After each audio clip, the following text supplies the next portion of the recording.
Now that I'm on my way to knowing how to cook, I definitely need some help with styling a plate.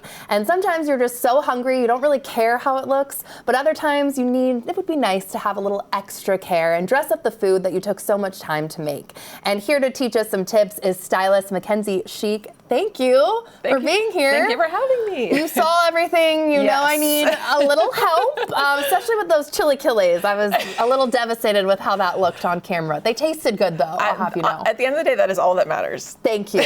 But you are the pro. You sound like you have the coolest job. Please tell me about being a food stylist. Yeah, so I actually started as a food writer. I've been in food and lifestyle for about 20 years. And over the course of those 20 years, I kind of started doing the things that I was writing about. Sometimes out of necessity, just in service of writing the article, I would make a recipe and photograph it, and that would all go in the article. Wow. So yeah, that's how I got started. It just kind of transitioned over the last 20 years. Okay, and when you know your food is good, but it doesn't look that appetizing on the plate like we talked about, what is the difference between plating to eat versus photography? Yeah, so when I'm at home, and you're at home, you're gonna get to taste it, you can smell it, you can even hear it cooking. Mm-hmm. When I'm doing something for the camera, I have to fill in those gaps for them. So for the viewer, so what I'm doing is just making sure all of the components you can see what's in that recipe so that they know what to expect when they're gonna make it at home, if they choose to make it at home. And what are some easy tips for making food look good on a plate? So I think garnishes, we're not talking about the little sprig of parsley. This is, things that really add to the dish taste-wise and the look. One example is I'll show you, I love soup, putting just a sprig, a little dash of cream on the top and just a little bit of pepper. Even that, little things like that really make a big difference. Absolutely. So you brought a ton. You're going to show me the way. We're starting over here with a chicken salad, right? Yeah, so this is the chicken salad. And I'm just going to show you, I just want to show, instead of it'd be pretty easy to just dump this on here. What I'm going to do is actually just kind of place it a little bit more strategically. And that kind of just makes it just a little bit neater. And it doesn't take a lot of time. This is something I would totally do at home. And then you can kind of, we have these other toppings that I might be a little bit more liberal with.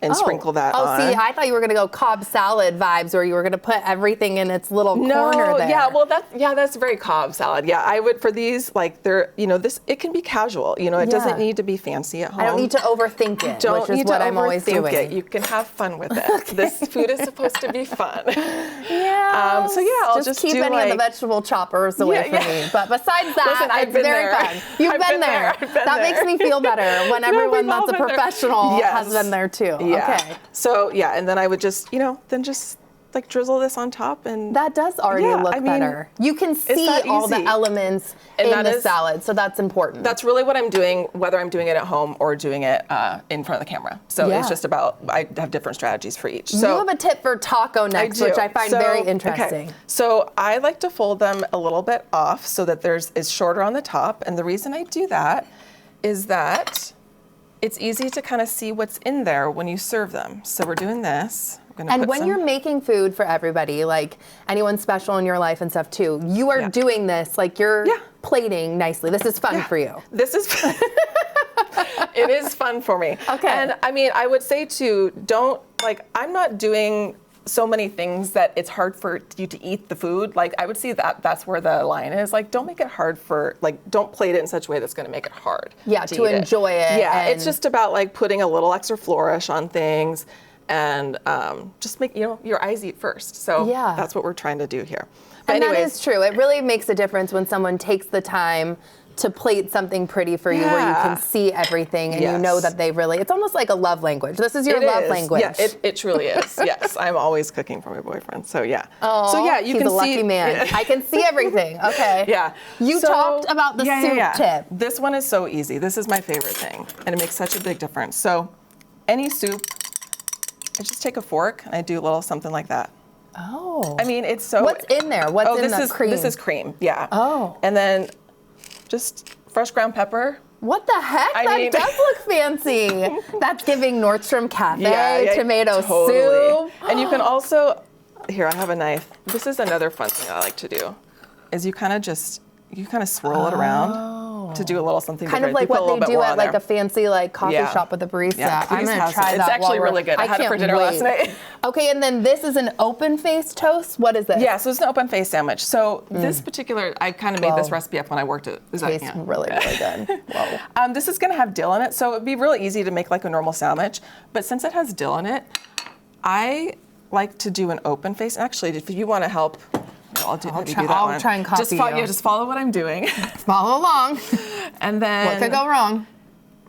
Yeah, go ahead. Fold and then that. even like you can kind of even twirl this around a little bit. That makes it kind of pretty, you know. Yeah. Just kind of like twist it. There you go. Yeah. There you go. Ish. And then a couple of tomatoes. On one side or just the whole face? Yeah. And then sprinkle some dill on that. Oh. And just those colors are Yeah, the little so like herbs. pretty. This is really popping. Yeah.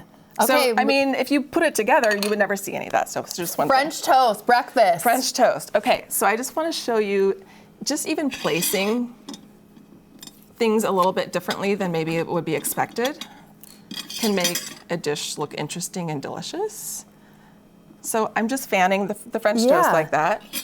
And then adding everything strategically. Yeah, and just kind of I'm just gonna put a little dollop here of, this is cashew cream, this is blended cashews, and a little bit here. And tell us about your meal prep service too while we're doing that. I lived in Seattle for about 20 years. I just moved back to my hometown of Bellingham, and I have started to do in-home meal prep for folks there. So I either will help them find recipes or they're welcome to find the recipes themselves. And I go in and spend a little time in their kitchen, getting them set up for the week so that they come home with a fridge full of meals. You're amazing. Thank you so much for these tips. We will have more on social. And thank you for watching our Cooking with Kelly special. I hope you all learned something new. I know I did. And for more New Day fun, subscribe on YouTube and be sure to download King 5 Plus for free. Don't forget to enjoy your new day, and we'll see you next time.